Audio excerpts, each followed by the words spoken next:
Good evening friends. तो आज हम आ गए हैं आप लोग से कुछ मुखातिब होने कुछ बातों को लेकर के। कल ना रात में जब मैं सोई थी तो अपनी माँ को मैं बहुत ज़्यादा देखी हूँ सपने में। तो सोचे कि आप लोग को भी बता दूं कि आज अभी के या पहले के या कभी भी के समय में जो माँ होती थी ना वो कोई नहीं होता है। माँ जो है ना निस्वार्थ भाव से आपका सेवा करेगी। उसको कोई अपने बच्चों से स्वार्थ नहीं होता है। और कभी कभी लगता है कि हम उसी बचपन की ओर चले गए जैसे हम जिद कर रहे पहले करते थे। पहले बच्चे में ना थोड़ा सा ज़्यादा जिद्दी स्वभाव के थे हम।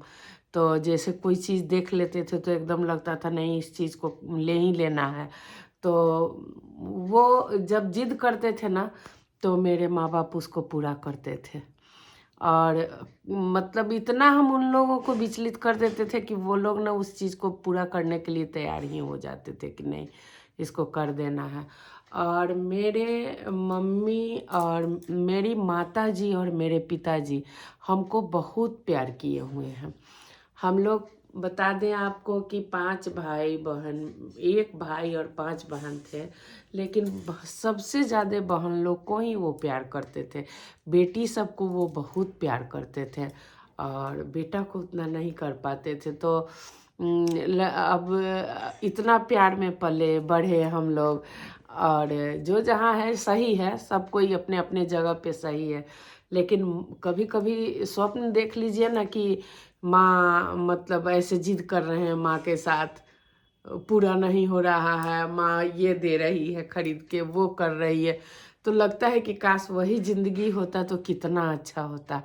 माँ बाप का कोई भी दुनिया में नहीं कर सकता है मुकाबला।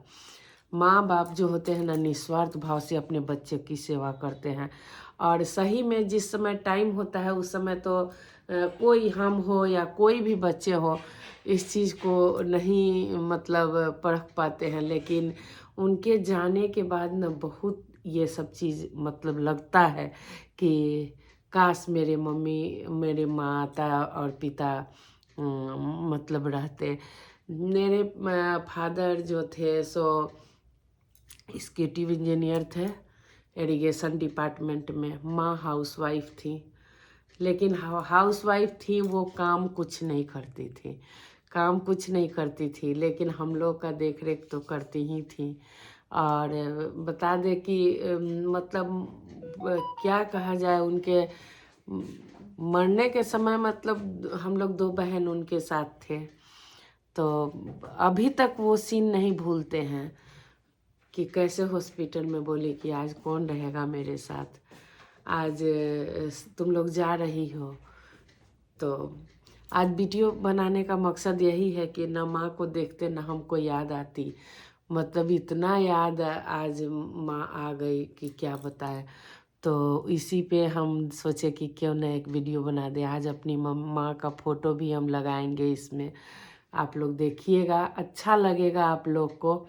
क्योंकि आप लोग को इसलिए बता रहे हैं कि माँ शब्द जो होता है ना बहुत, माँ बाप दोनों शब्द बहुत ही ऊंचा शब्द होता है। इसका दुनिया में मुकाबला ही नहीं है, कोई नहीं कर सकता है, पति हो बेटा हो कोई नहीं कर सकता है इसका मुकाबला। तो वही बता रहे थे आप लोग को कि तो बहुत मतलब जो भी जिद हम लोग करते थे वो जिद वो लोग पूरा करते थे और अच्छे से पूरा होता था। लेकिन यहाँ भी होता है, ऐसा नहीं है, जिद तो पूरा होता ही है। लेकिन उनका तो कोई नहीं मुकाबला कर सकता है। माँ वो एहसास है जो बिना कुछ कहे हमारी तकलीफ़ को समझ जाती है। माँ वो एहसास है जो बिना कुछ कहे हमारी तकलीफ़ को समझ जाती। बताइए कितनी बड़ी एहसास है जो मतलब बिना कहे बिना सुने वो अब बच्चे के अपना तकलीफ़ को आंक जाती है। तो माँ की गोद में जो है ना दुनिया का सबसे बड़ा महफूज और मतलब लगता है कि हम यहाँ पे बहुत अच्छे और सुकून भरी जगह में हैं, या इससे अच्छा जगह हमको कुछ भी नहीं मिलेगा। तो ये बात तो सही है। माँ की गोद जो है ना, माँ के आंचल के तले भी रहिएगा ना तो उसमें आपको 5 स्टार झूठा मतलब होटल भी झूठा रहेगा। ये बात एकदम सत्य है। तो हम लोग आज वीडियो बनाने का हमारा ध्येय भी यही था कि माँ के लिए 2-4 शब्द हम अपनी माँ के लिए बोलें। जहाँ कहीं भी होंगी हम लोग को आशीर्वाद दें। और मतलब आई थी तो सही है, और देख के गई, बहुत अच्छा लगा। हो सके हम लोग को देखने आई होंगी तो देखी हैं, बहुत अच्छा लगा होगा उनको। तो माँ आप जहाँ कहीं भी हैं आपको हम लोग प्रणाम करते हैं।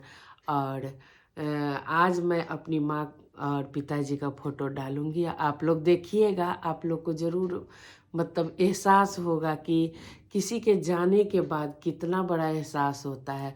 आप अभी हमारे भाई भी हैं, सब कोई है, सब कोई करते हैं, लेकिन कहीं मतलब जब मेरी माँ डेथ की थी और मेरे पिताजी डेथ किए थे तब हम लोग जाते थे तो कुछ क्षण के लिए हम लोग को लगता था कि सारा सूना हो गया, दोनों चले गए, कैसे हम लोग यहाँ पे मतलब कुछ देर टिक पाएंगे। तो वही हम आज आप लोग से सोचे कि कुछ कहेंगे तो शायद हमारा मन हल्का होगा। तो पहले माँ हमारे डेरा पे आती थी ना तो हम मिठाई के बहुत शौकीन थे, आज भी हैं, लेकिन अब हमको शुगर हो गया तो अब हम लोग मिठाई के प्रति उतना नहीं लगाव रखते हैं। तो उनको लगता था ना, वही बच्चा वाली बात उनको याद आ जाती थी। तो वो बोलती थी जब घर के बाहर से निकलती थी और उनको पहुंचाने जाते थे तो बोलती थी कि तुम ना जितना मिठाई हो सके खरीद लो, ये मिठाई ले लो, ये मिठाई ले लो, ऐसे ले लो, तुम चूड़ी पहन लो, कपड़ा ले लो। मतलब लगता ही नहीं था कि वो कितना क्या क्या करके तब हम अपने बच्चों को जाए, मतलब ऐसा हो जाता था। और वो ज़बरदस्ती करके हाँ सारा चीज़ खरीद के हाथ में दे के और रोते हुए, उस समय रिक्शा बहुत चला करता था, रोते हुए रिक्शा से चली जाती थी। क्योंकि वो अकेले आती थी तो अकेले आती थी तो अपना रिक्शा पकड़ के आ जाती थी, और जब जाने लगती थी तो इतना रोती थी कि कुछ कहने लायक नहीं। कि अब मतलब संतोष ही उनको नहीं होता था कि मतलब इतना करने के बावजूद और जा रही हैं तो रो रही हैं। तो वही हमको आज याद पड़ गया है। तो बहुत दुख की बात है कि नहीं हमारे हस्बैंड के मम्मी पापा हैं। हम लोग बहुत सेवा किए थे दोनों को, और ना इनके मम्मी पापा हैं ना इनके चाचा चाची, चूँकि इनके चाचा चाची भी इनको पाले हुए थे। तो दोनों में से कोई नहीं है, मतलब चारों में से, और मेरे भी माँ बाप नहीं हैं। तो हम लोग पूर्वज को बहुत आदर करते हैं, प्रणाम करते हैं, जहाँ कहीं भी होंगे अच्छे से होंगे, और हम लोग को आशीर्वाद दे कि हम लोग भी अच्छे से उनके साथ, जैसे वो लोग गए पीछे से हम लोग भी धीरे धीरे अपना कार्य संपन्न करके जाए। तो ये हैं हमारे सास ससुर जी, और ये हमारे दादाजी हैं, और ये माँ और पापा हैं जिनको हम रखे हुए हैं, और ये दादा दादी हैं, क्योंकि दादा दादी से भी हम लोग को बहुत लगाव था। और ये हमारा शादी करने के बाद माँ पिताजी अपने जॉब पे जा रहे थे उस समय का फ़ोटो है, और ये जहाँ पे उन लोगों को क्वार्टर मिलता था वहाँ का फ़ोटो है। तो कुछ फ़ोटो हमारे पास था जो हम लगा दिए हैं, और बहुत अच्छा लगेगा आप लोग को। ये मैं माँ का फ़ोटो लगा दी हूँ, और ये मेरे पिताजी हैं जिनका फ़ोटो जिनका